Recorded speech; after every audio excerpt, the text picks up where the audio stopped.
नमस्कार दोस्तों, मैं हूं डॉक्टर अमरीश खारी। आप देख रहे हैं डॉक्टर खारी। आज की इस वीडियो में हम बात करेंगे एब्सिंथियम के बारे में। इस वीडियो में हम जानेंगे कि ये दवाई कहाँ काम आती है, किन रोगों में, किन लक्षणों में ये दवाई पेशेंट्स को दी जाती है। जानने के लिए वीडियो पूरा देखें। अगर आप हमारे चैनल पर नए हैं तो चैनल को सब्सक्राइब कर लें। लास्ट में मैं आपको बताऊंगा कि इसके लेने का सही तरीका क्या होता है, कौन सी पोटेंसी में लेनी चाहिए। दोस्तों, वैसे तो ये दवाई काफ़ी सारी बीमारियों में दी जाती है, लेकिन खास तौर पर इस दवाई को दिया जाता है फिट्स में, यानी मिर्गी के दौरों में। दवाई खास तौर पर स्लीपलेसनेस में भी दी जाती है, यानी इंसोम्निया, अनिद्रा में ये दवाई बहुत इफेक्टिव रहती है। बच्चों में अगर ये दवाई दी जाए तो मिर्गी के दौरे में और नींद न आने की शिकायत में बहुत अच्छा रिजल्ट्स देती है दवाई। इसके अलावा ये नर्वस एक्साइटमेंट में दी जाती है, नर्वसनेस में दी जाती है, साथ ही हेलुसिनेशन में दी जाती है। किसी भी एज ग्रुप के लोगों में ये दवाई असरदार है, लेकिन ख़ास तौर पर ये दवाई बच्चों में दी जाती है। जिन बच्चों में दौरे पड़ते हैं, नींद की समस्या रहती है, बच्चे नर्वस रहते हैं। पेशेंट्स को नींद की समस्या के साथ साथ मेमोरी लॉस की भी समस्या रहती है, यानी याददाश्त जिन लोगों की कमज़ोर रहती है। इसके अलावा और लक्षणों की बात करें तो सिर के पिछले हिस्से में पेशेंट को दर्द होता है, साथ ही फेयरफुल विज़न देखने को मिलते हैं, यानी पेशेंट को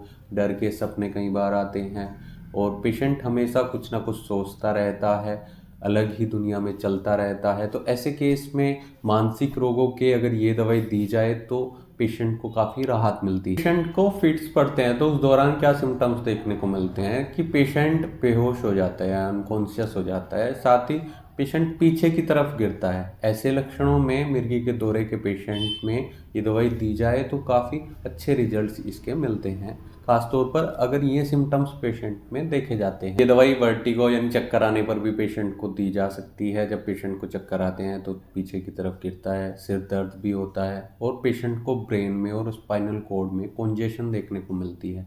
ऐसे लक्षणों में ये दवाई दी जाए तो सिर दर्द में भी राहत मिलती है, पेशेंट को वर्टिगो की शिकायत कम होने लग जाती है। पेशेंट को आंखों में खुजली के साथ अगर दर्द हो तो उसमें भी राहत देती है। जब पेशेंट को फिट्स आते हैं यानी मिर्गी के दौरे पड़ते हैं, तब पेशेंट को ये सिम्टम्स देखे जाते हैं कि पेशेंट के जबड़े टाइट हो जाते हैं, फिक्स हो जाते हैं एक जगह पर। साथ ही पेशेंट को जीभ पर नमनेस या फिर ट्रेमलिंग देखने को मिलती है, सुनपन महसूस होता है, पेशेंट की जीभ हिलती नहीं है और पेशेंट अगर चाहता है कि मुंह खोले तो वो खुल नहीं पाता है। ऐसे रोगों में, ऐसे लक्षणों में दवाई बहुत असरदार रहती है। पेशेंट को भूख की समस्या भी रहती है, पेशेंट को समय पर भूख नहीं लगती है, नोजिया वोमिटिंग के सिम्टम्स देखने को मिलते हैं, यानी पेशेंट को मितली छाने का यानी उल्टी करने का मन करता है, कई बार उबकाई भी आती है। ऐसे लक्षणों में ये दवाई दी जाती है और पेट भी पेशेंट का इरिटेबल रहता है, इरिटेशन देखने को मिलती है पेट में अगर पेशेंट कुछ खा लेता है तो।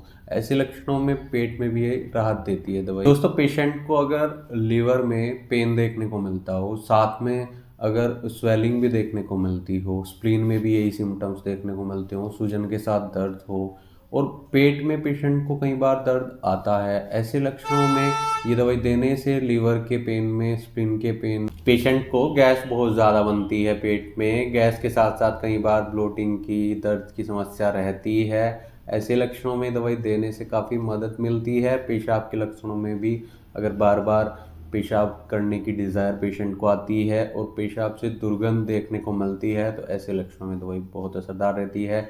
लेकिन दोस्तों, मैं आपको बता दूं, अगर आपको ऐसी कोई समस्या है, आपको मिर्गी के दौरे की समस्या है, आपके बच्चे को ऐसी कोई परेशानी है, तो खुद से इस दवाई का या किसी भी दवाई का सेवन न करें। डॉक्टर की सलाह एक बार ज़रूर ले लें, केस टेकिंग कराएं, कुछ टेस्ट रिपोर्ट्स अगर आपके पास है तो डॉक्टर को ज़रूर दिखाएं, तभी होम्योपैथी ट्रीटमेंट सही से हो पाता है, क्योंकि कुछ और दवाइयाँ भी होती हैं होम्योपैथी में। इसके लिए आप दिए गए व्हाट्सएप नंबर पर हमसे संपर्क कर इलाज या सलाह ले सकते हैं। काफ़ी सारी पोटेंसीज में दवाई यूज़ की जाती है, 30 200 1 mg, तो इसलिए डॉक्टर से एक बार ज़रूर मिले, हमसे भी संपर्क कर सकते हैं इलाज के लिए या सलाह भी ले सकते हैं। वीडियो देखने के लिए धन्यवाद। चैनल को सब्सक्राइब करें और कमेंट सेक्शन में ज़रूर बताएं कि हमारी वीडियोज़ आपको कैसी लगती हैं। Thank you.